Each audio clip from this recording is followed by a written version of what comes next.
नमस्कार, जोहार, मैं संजय और आप देख रहे हैं न्यूज झारखंड। चलिए जानते हैं सुबह से लेकर शाम तक की तमाम बड़ी खबरों को। राज्य कर्मियों के लिए बड़ी खुशखबरी, झारखंड सरकार लेगी बड़ा फैसला। कर्मचारियों का डीए 34 से बढ़कर होगा 38%। राज्य कर्मियों के लिए बड़ी खबर है। राज्य में 1,93,000 कर्मचारियों को बड़ा फायदा मिलने वाला है। डीए 34 से बढ़कर अब 38% हो जाएगा। मुख्यमंत्री हेमंत सोरेन ने प्रस्ताव को मंजूरी दे दी है। वित्त विभाग ने कैबिनेट की मंजूरी के लिए प्रस्ताव भेजा है। 10 अक्टूबर को होने वाली कैबिनेट की बैठक बेहद अहम है। इस बैठक में प्रस्ताव रखा जाएगा। राज्य सरकार 1 जुलाई 2022 की तिथि से डीए बढ़ाएगी। डीए बढ़ने से सरकार पर 42 करोड़ का अतिरिक्त बोझ बढ़ेगा। डीए बढ़ने पर कर्मियों के वेतन में 500 रुपए से लेकर 9,500 रुपए तक की बढ़ोतरी होगी। कर्मचारी लंबे समय से सरकार के इस फैसले का इंतजार कर रहे थे। इस वक्त सिर्फ कर्मचारियों के डीए पर फैसला लेने की चर्चा है। सूत्रों की माने तो अब तक सरकार ने पेंशनर के डीए पर फैसला नहीं लिया है। इसके पीछे वजह बताई गई है कि सरकार के पास अपडेट डाटा नहीं है। राज्य में इस समय 1,35,000 पेंशनर हैं। बताया गया है कि डाटा अपडेट होते ही पेंशनर के डीए पर भी फैसला लिया जाएगा। पारा शिक्षकों की आकलन परीक्षा के आवेदन की तिथि 30 दिसंबर तक बढ़ी। राज्य के सहायक अध्यापक पारा शिक्षकों की प्रथम आकलन परीक्षा के लिए अब 30 दिसंबर तक आवेदन जमा होगा। परीक्षा में सफल पारा शिक्षकों के मानदेय में 10% की बढ़ोतरी की जाएगी। जैक द्वारा जल्द ही इस संबंध में अधिसूचना जारी करेगा। जैक द्वारा पूर्व में आवेदन जमा करने की तिथि 7 अक्टूबर तक निर्धारित की गई थी। जैक द्वारा फिलहाल परीक्षा की तिथि घोषित नहीं की गई है। सहायक अध्यापक सेवा शर्त नियमावली के अनुसार आकलन परीक्षा में शामिल होने के लिए प्रमाण पत्र का सत्यापन होना अनिवार्य है। राज्य में शिक्षकों के प्रमाण पत्र सत्यापन की प्रक्रिया पूरी नहीं हुई है। झारखंड शिक्षा परियोजना द्वारा अलग अलग जिलों के लिए प्रमाण पत्र सत्यापन की अलग अलग तिथि निर्धारित है। पश्चिमी सिंहभूम, जामताड़ा, बोकारो, गुमला, सिमडेगा, खूंटी, गोड्डा, लातेहार, गढ़वा, देवघर, हजारीबाग, पलामू व साहेबगंज को 15 अक्टूबर तक व गिरिडीह को 31 अक्टूबर तक का समय दिया गया है। अन्य जिलों को प्रमाण पत्र सत्यापन के लिए 30 सितंबर तक का ही समय दिया गया था। पत्नी के अवैध संबंध के आरोप में पिता ने गुस्से में आकर 4 साल की बेटी को लगाई आग, हालत गंभीर। लोहरदगा जिले के सुदूरवर्ती किस्को थाना क्षेत्र के कोचा बरनाग गांव में एक ग्रामीण ने अपनी पत्नी के अवैध संबंध के आरोप में आक्रोशित होकर अपनी 4 साल की बेटी को आग लगा दी, जिससे बेटी गंभीर रूप से झुलस गई है। गंभीर हालत में इलाज के लिए बच्ची को लोहरदगा सदर अस्पताल में भर्ती कराया गया, जहाँ पर प्रारंभिक उपचार के बाद बालिका की गंभीर स्थिति को देखते हुए बेहतर इलाज के लिए रिम्स रेफर कर दिया गया है। बच्ची की स्थिति बेहद गंभीर बनी हुई है। सूचना मिलने के बाद पुलिस मामले की जांच और आगे की कार्रवाई में जुट गई है।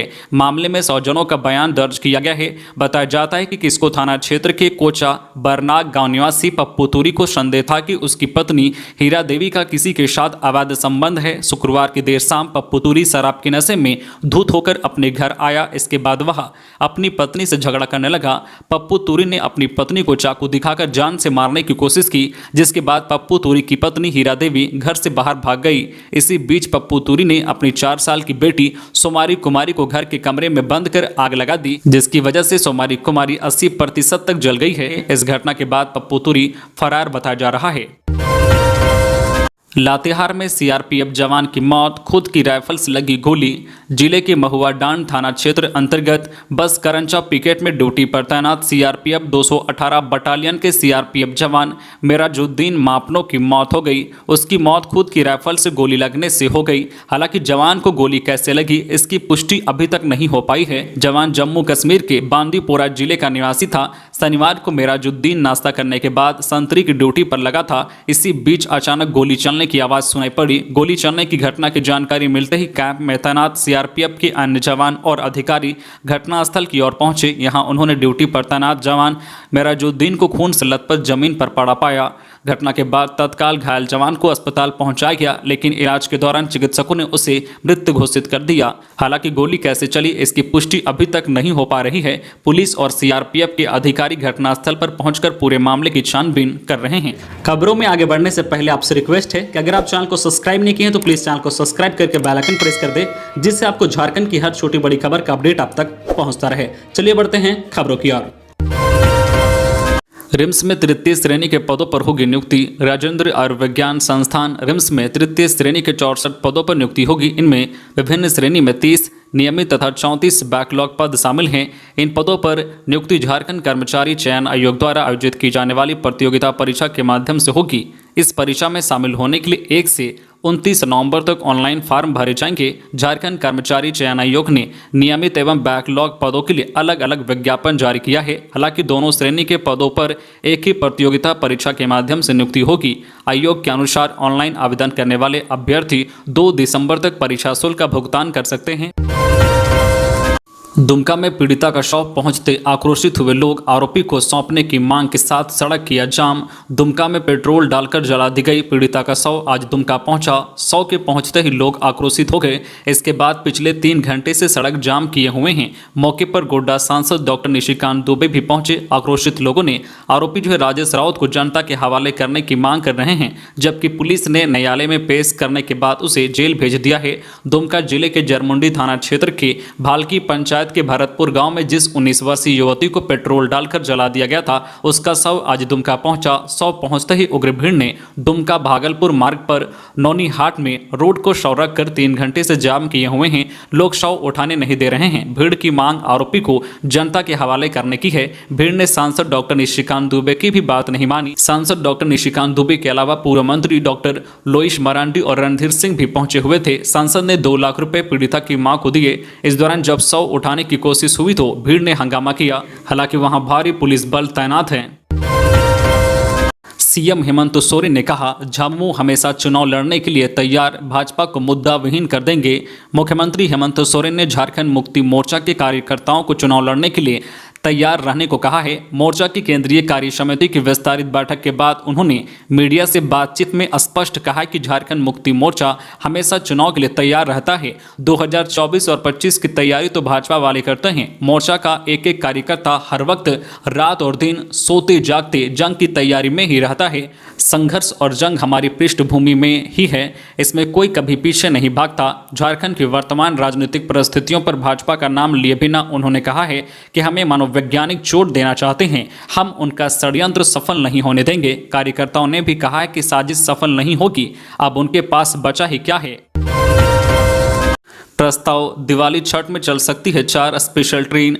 त्योहारों और यात्रियों की भीड़ को देखते हुए रांची रेल मंडल ने 4 स्पेशल ट्रेन चलाने का प्रस्ताव मंत्रालय को भेजा है। इसमें रांची से भागलपुर, दरभंगा, पटना और गोरखपुर के लिए स्पेशल ट्रेन चलाने की मांग की है। रांची रेलवे प्रबंधन का कहना है कि मंत्रालय से स्वीकृति मिलने पर ट्रेनों के समय व दिन निर्धारित किए जाएंगे। इससे यात्रियों को भीड़ और लंबी प्रतीक्षा सूची से निजात मिलेगी। रांची मंडल का कहना है कि 24 अक्टूबर को दिवाली और 30 अक्टूबर से छठ पूजा शुरू हो जाएगी। इस अवधि में हजारों लोग त्योहार व छुट्टी मनाने जाते हैं। इससे लेकर अभी से ही ट्रेनों में भीड़ हो गई है। सभी आरक्षित सीटें बुक हो चुकी है। वर्तमान में कई प्रमुख ट्रेनों में आरक्षित बर्थ मिलना मुश्किल है। इसलिए मंडल ने मंत्रालय से इस अवधि में स्पेशल ट्रेन चलाने की अनुशंसा की है।